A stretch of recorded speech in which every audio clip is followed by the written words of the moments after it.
ini adalah sidang hari ini adalah sidang yang ketiga, yaitu mendengar jawaban dari jaksa penuntut. Saya apresiasi sekali dengan ketegasan Ibu Ketua Majelis Hakim, Ibu Guru Tambunan. Nah, saya lihat di sini itu ada namanya ternyata Ibu Guru Tambunan beliau. Kemudian dalam ketegasan beliau dan anggota majelis juga ada rasa toleransi yang besar. Ternyata beliau paham ketika di perjalanan ini ada sedikit posisi yang mungkin jalannya krodit dan lain, sehingga beliau juga menunggu. Saya terima kasih. Dan poin ini penting. Yang kedua tentang iklim hakim. Saya hari ini dihadirkan dalam rangka mendengar jawaban jaksa penuntut dan iklim hakim sudah menghilangkan hak dia sendiri, sehingga tanggal 16 Januari pukul 10 pagi iklim hakim wajib ada di sini. Saya tidak tahu apa agenda dari majelis, tapi yang pasti perintah majelis iklim hakim harus dihadirkan, wajib. Dan kalau tidak hadir diperintahkan untuk dibawa paksa. Dan saya yakin kalau iklim hakim tidak hadir dan ada lagi kesalahan yang dia lakukan, maka saya yang percaya hakim akan keluarkan penetapan untuk menahan yang bersangkutan. Inkonsisten iklim hakim ini menjadi salah satu bukti bagi kami. Sedangkan poin-poin JPU tadi, nah itu biar dijawab oleh tim saya dan nanti akan saya tambahkan. Silakan Bung Lecu, selaku ketua tim. Ya, saya membahas terhadap tanggapan daripada jaksa penuntut umum terhadap eksepsi kami ya, eksepsi para penasihat hukum yang kami kan terus-menerus membahas terkait imunitas advokat, di mana advokat itu tidak dapat dituntut baik di dalam maupun di luar sidang pengadilan, yang mana kemudian telah dikuatkan oleh putusan MK. Telah dikuatkan oleh putusan MK nomor 26 tahun 2013 bahwa advokat tidak dapat dituntut. Nah, kemudian tahun 2023 ada advokat bernama Ziko Leonard Jagardo Simajuntak menguji kembali terhadap imunitas advokat tersebut pasal 16. Oke. Yang mana dia meminta kepada Mahkamah Konstitusi agar terhadap advokat yang akan diperiksa oleh penegak hukum maka diperiksa dulu di Dewan Etik. Jadi memang pemeriksaan Dewan Etik itu tidak terlalu, artinya tidak sangat dibutuhkan sekali, ya. Artinya di sini gugatan dia ditolak, ya kan?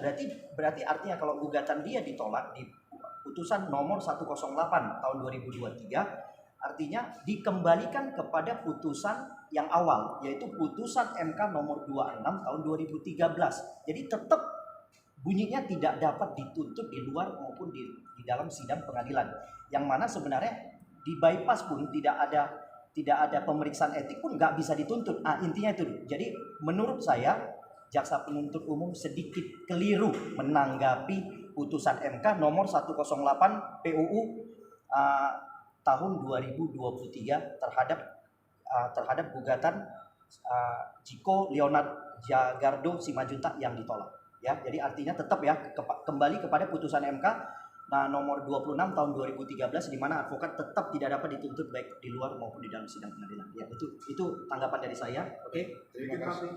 Keliru apa Sedikit keliru memang enggak. Sedikit keliru menanggapinya. Keliru ya. Ya, keliru lah udah keliru lah. Ya. Itu kan kalimat kita tidak mau berbenturan dengan jaksa. Itu intinya Pak ya. Silakan Bu Foni. Baik, kalau saya sedikit menambahkan kembali lagi dengan bagaimanapun bahwa klien kami di dokteran itu menjalankan itu karena profesi advokat. Itu yang mesti dipahami. Lari bagaimanapun kemana carinya sedang menjalankan profesi advokat. Nah, tadi saya sedikit mengutip tentang itikat baik, tentang kekebalan. Benar, maksudnya begini, bahwa advokat itu tidak kebal dengan hukum. Benar. Makanya kenapa sebelum dilaporkan bahwa Dokteran itu tetap harus melakukan pengaduan yang keberatan dengan perlakuan beliau itu, bisa melaporkan ke Dewan Kehormatan Organisasi Advokat. Bila itu terpenuhi, misalnya unsurnya terpenuhi, akan ada surat bahwa bisa ditindaklanjuti. Tapi bila tidak bisa ditindaklanjuti. Contoh kasus misalnya, dalam kasus kepolisian, ada dugaan seseorang oknum atau aparat melakukan pelanggaran kode etik. Disidangkan kode etik dulu kan. Baru bila memang terpenuhi baru berlanjutlah itu ke persidangan. Nah ini pun sama. Jadi klien kami tidak punya kekebalan. Kalau memang itu memenuhi unsur, ya silahkan. Itu fungsinya Dewan Kehormatan Organisasi Advokat. Kalau ini saja tidak dipahami, bagaimana kita mau melanjutkan hal yang tidak dipahami? Itu loh. Jadi kami tetap sebagai advokat mempunyai rambu. Tadi kan diadop oleh JPU bahwa advokat itu harus mengacu kepada kode etik dan undang-undang. Itu diadop. Dan itu semua ada. Jadi kami tidak memilah misalnya untuk kepentingan klien kami ininya dipinggirkan, untuk kepentingan orang lain hal ininya dipinggirkan kita. Tidak, kita sama kedudukan di mata hukum. Tapi kami selaku penasehat hukum sangat keberatan bila seorang profesi advokat menjalankan profesinya ada dugaan yang dalam dugaan bahwa asas praduga tak bersalah itu, tapi itu ternyata tidak menggiring. Kenapa? Kepastian, tidak diperiksa kode etiknya dulu. Itu tidak akan bisa lanjut. Kami yakin tidak bisa. Profesi apapun itu dibungkus, dikemas, punya aturan kode etik. Jadi saya tetap bahwa saya yakin klien kami beritikat baik. Mengapa? Menyampaikan atas penyampaian kliennya. Terus akhirnya berlanjut, ada dugaan, bahkan melanggar. Bagaimana bisa? Dan itu pun orang akan mengeri menjadi profesi advokat bila benar membela kliennya tiba-tiba diduga ada konspirasi yang tidak benar atau melanggar lah, tidak ada etikat baik lah, bahasanya begitu. Jadi pada prinsipnya begini, saya yakin tidak apa-apa. Sekarang jawaban dari kejaksaan, semua punya hak untuk menjawab. Tetapi kami punya keyakinan bahwa kami sedang menjalankan profesi advokat yang wajib dan harus terlindungi oleh undang-undang advokat. Dan hak imunitas menjadi prioritas utama setiap profesi menjalankan. Setiap advokat menjalankan profesi. Itu saja dari saya. Terima kasih. Prof. Yeni, Profesor Yeni. Assalamualaikum warahmatullahi wabarakatuh. Waalaikumsalam. Ya, jadi tadi kita memang mendengarkan sesama apa yang sudah disampaikan oleh JPU dengan tanggapan yang disampaikan oleh JPU tentang apa yang sudah kita sampaikan di eksepsi. Ya, sudah dibahas masalah hak imunitas dan itu memang poin penting. Memang sesuatu hal yang berbeda. Sidang etik dengan sidang pidana di pengadilan itu berbeda. Tapi tahapannya itu harus melalui sidang etik terlebih dahulu. Kemudian tadi disampaikan juga mengenai masalah actus reus dan mens rea, bahwa katanya di situ actus reus dan mens rea itu tidak masuk dalam eksepsional, tapi justru dasar dari pidana itu harus ada actus reus dan mens rea. Saya yakin setiap advokat tidak ada niat tidak baik, apalagi niat buruk terhadap kliennya, gitu. Apapun yang berkaitan dengan kliennya pasti dia akan upayakan hal terbaik dan apapun akan dilakukan dan akan sesuai dengan aturan yang sudah berlaku.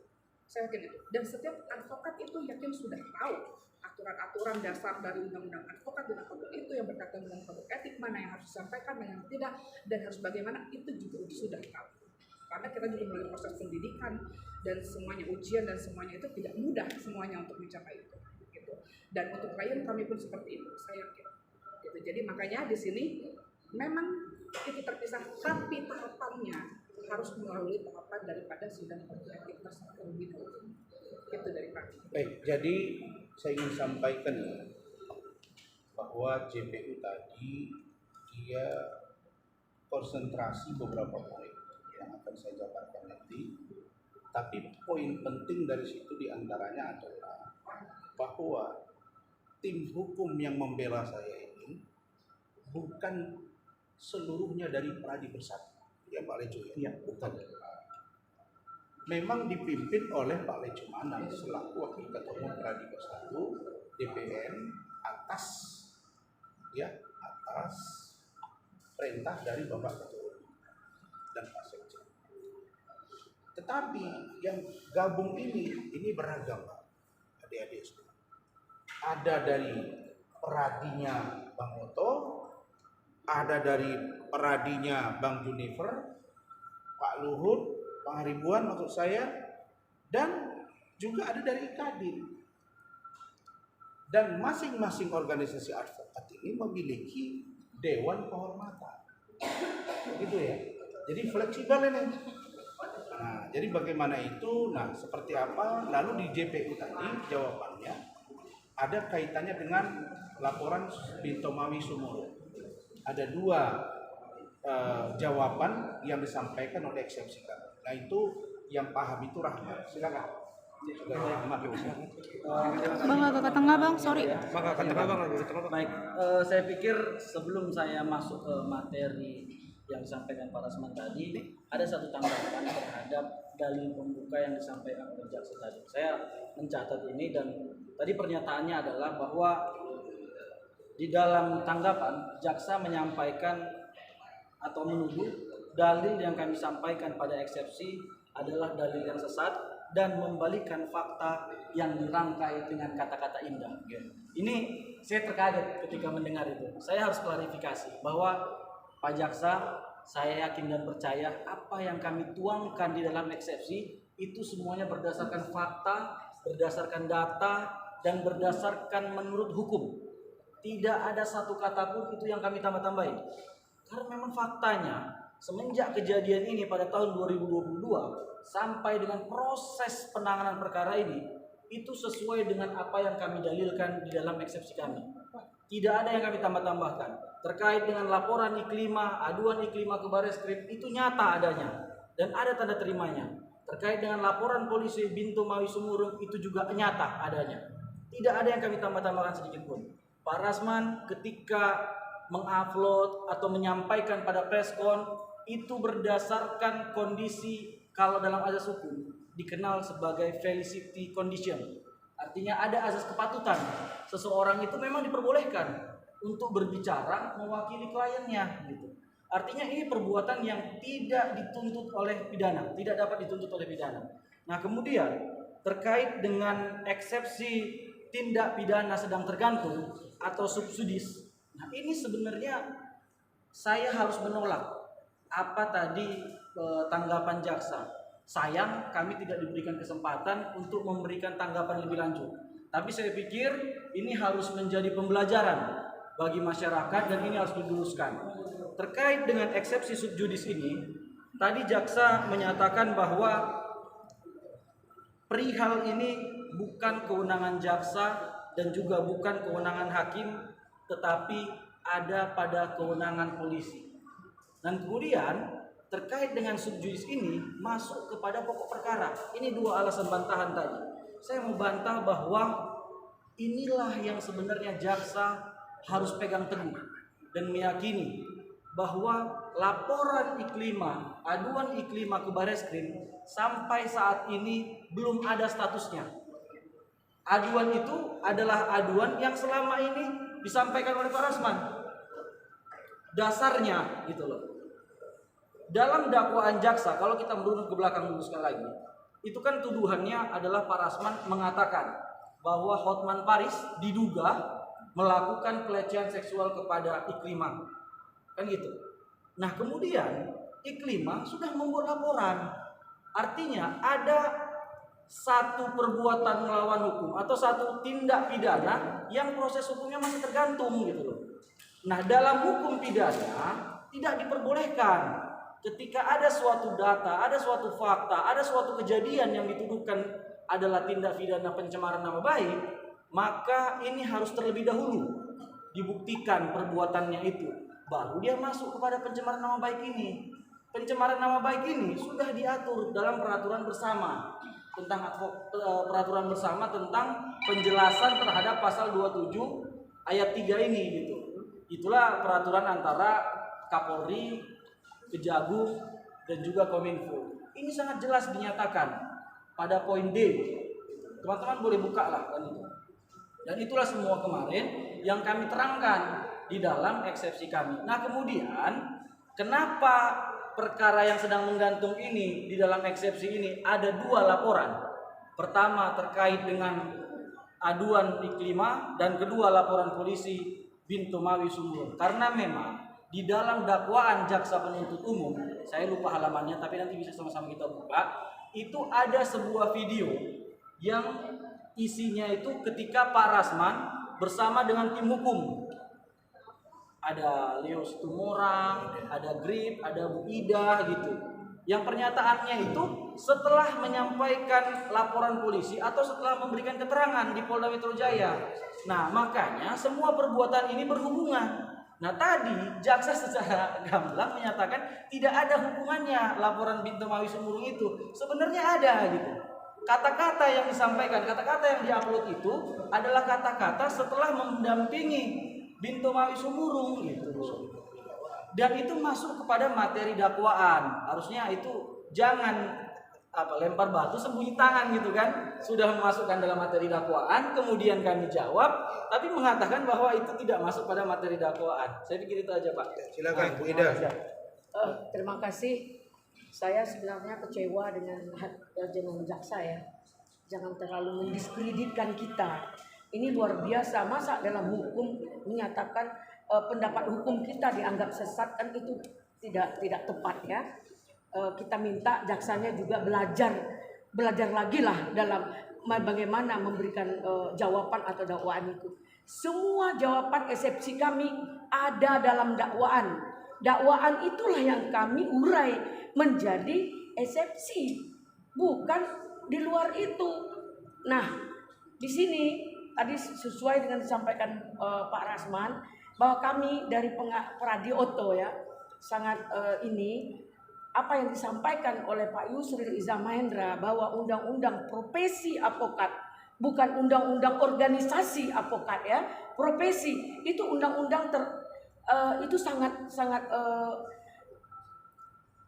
punya kekuatan hukum yang setara kedudukannya dengan 4 profesi, yaitu polisi, jaksa, hakim, dan juga pengacara. Nah, ini harus dipikirkan oleh pihak kejaksaan. Kami secara advokat yang hadir hari ini tersinggung terhadap pernyataan dari kejaksaan tadi. Dia tidak berpikir bahwa yang kami lakukan kok dibilang sesat, kok dibilang kami mengada-ngada. Apa dia paham enggak dakwaan itu? Paham enggak dia? Sementara sebenarnya ini kompetensi absolut yang harus tidak di sini tempatnya, ya, karena ada lokus, ada tempus delictinya. Nah, ini juga harus dipelajari oleh jaksa tersebut. Jangan asal menerima perkara saja. Mungkin di sini kita apresiasi juga terhadap Pak Rasman yang benar-benar, ya, yang benar-benar mengikuti aturan. Kalau ada dia membantah dengan undang-undang yang hak imunitas itu, mungkin dia tidak akan hadir di setiap panggilan-panggilan kepolisian sebelum ada surat dari etik tadi. Namun dia sudah mengikuti, kok malah dibilang hak imunitasnya tidak melekat, tidak kebal hukum. Kita tidak menyatakan kebal hukum di sini. Tolong ya Pak Jaksa ya. Saya tersinggung sama Pak Jaksa. Saya akan laporkan peristiwa ini kepada Jaksa Agung tentang menganggap kami pengacara yang hadir hari ini adalah beradilan sesat. Ini kurang asam. Baik. Nggak tepat ini. Terima kasih. Terima kasih, dan saya kira itu luapan kekecewaan Ibu Ida. Tapi saya pikir JPU dan teman-teman pasti bisa memahami. Jadi ada juga sini tim hukum saya, Bung Agus, ada Bung Dolin ya, dan nanti akan bergiliran nanti setelah pada saat berikutnya sidang untuk tambahkan Gini, saya tadi mendengar secara seksama dan kira-kira 3/4 dari materi jawaban itu hampir selesai dibacakan, baru saya ambil catatan. Gitu ya. Jadi poin pentingnya saya katakan bahwa satu, kami tidak ingin berbenturan dengan jaksa. Karena kami tahu bahwa kue ini ibaratnya sudah diaduk di polisi, terus disuruh dan terkesan dipaksakan, udah bawa aja biar diuji coba. Ini kue cocok nggak? Manis, asam atau apa? Jadi jangan sampai kita tergiring yang tidak harusnya berkelahi jadi berkelahi karena perbuatan orang lain. Dialah kasus Agus sekarang. Berantam si A, berantam si B, yang buta tetap buta. Ya, Alvin Lim meninggal, dibilang gara-gara podcast. Nanti ada yang meninggal di sini gara-gara wawancara. Kacau ini kan. Jadi saya poinnya beberapa. Satu, saya melihat jawaban JPU inkonsisten. Jelas itu. Saya selalu diingatkan ketua tim kita kan, karena kita bersama dengan semua lembaga hukum kan. Makanya saya masih dalam keadaan itu, saya masih bisa ketawa dengan ibu ketua majelis. Kenapa inkonsisten? Seluruh seperti disampaikan oleh Bu Ida dan Bu Foni, Bu Yeni, Bu Lecu, Rahmat, Agus dan Dodin, bahwa seluruh eksepsi yang kami lakukan itu adalah merupakan jawaban dari dakwaan yang dibacakan secara komprehensif oleh JPU, dan kami jawab item per item. Ada profesor, 2 orang yang membahas itu, ada doktor, ada master, ada kandidat doktor, seluruhnya.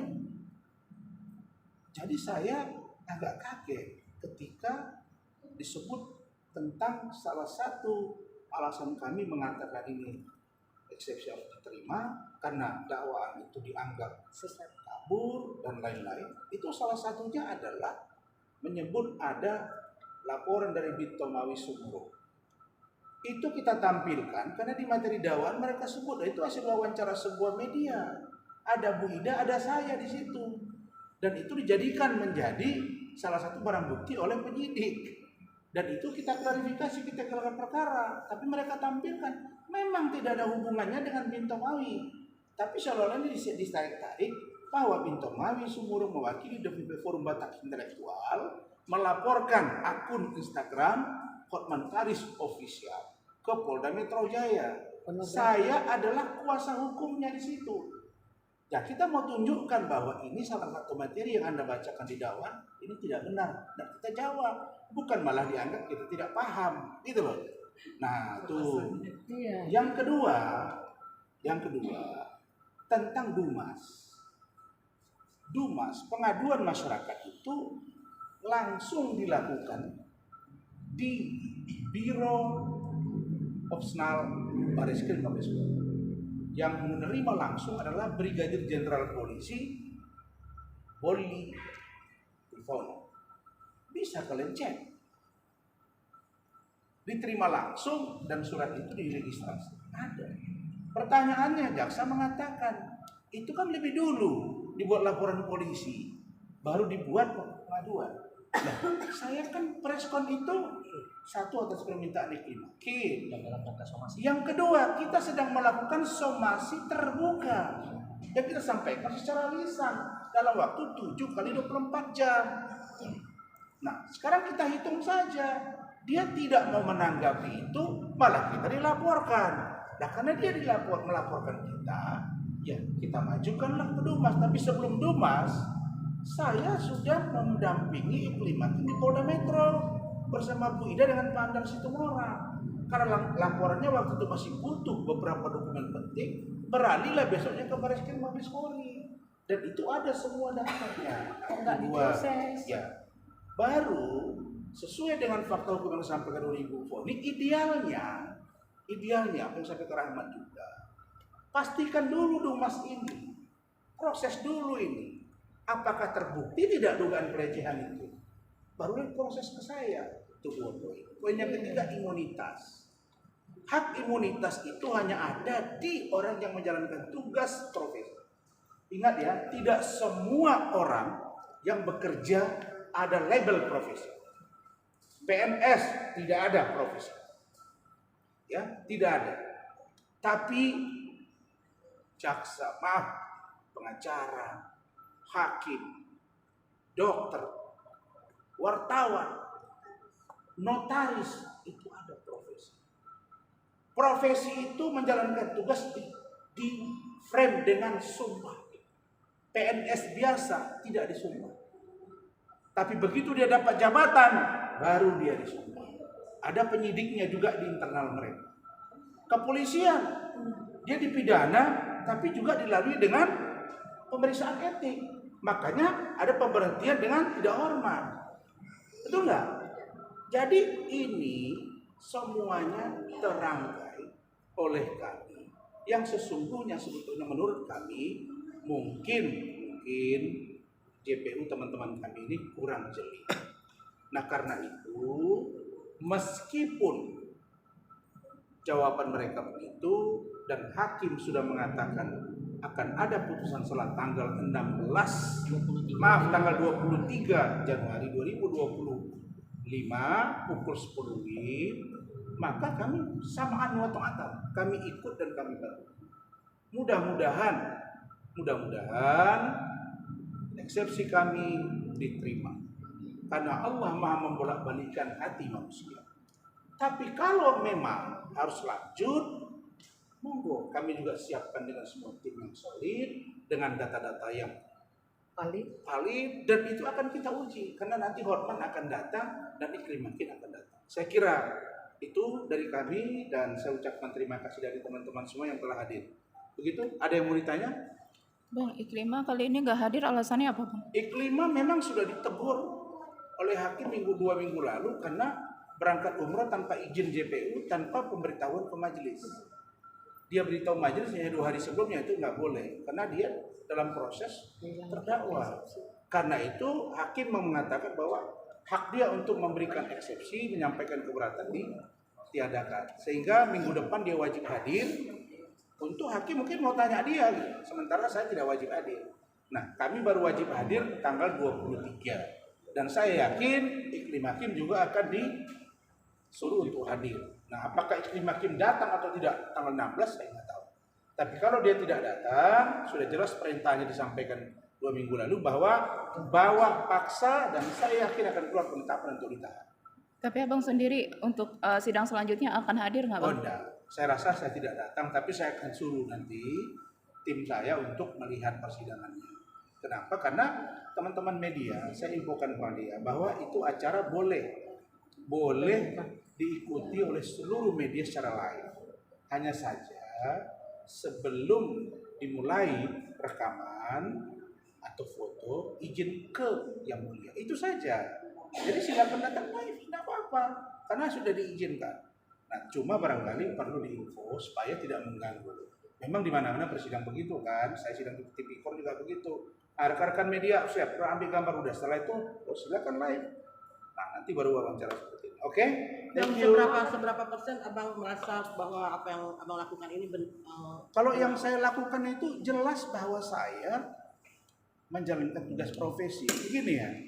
Saya Pak Deju ya, saya kok kayak sangat sulit ya menjawab ketika JPU mengatakan bahwa ada ministerial, ada niat jahat, ada itikat tidak baik.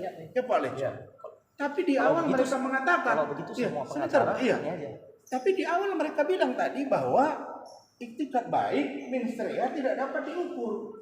Itu dia sampaikan, jadi tidak menjadi fakta, kan begitu ya? Betul. Tetapi di belakangnya itu diulas habis. Seolah-olah saya menjalankan tugas tidak dengan niat baik. Bagaimana mengukur niat baik dan tidak baik? Indikatornya apa? Nah, karena itu justru kami yang melihat bahwa Iklim Hakim tidak berniat baik. Apa itu? Dia tanda tangan kuasa, ada saksinya, dia bilang tidak tanda tangan kuasa.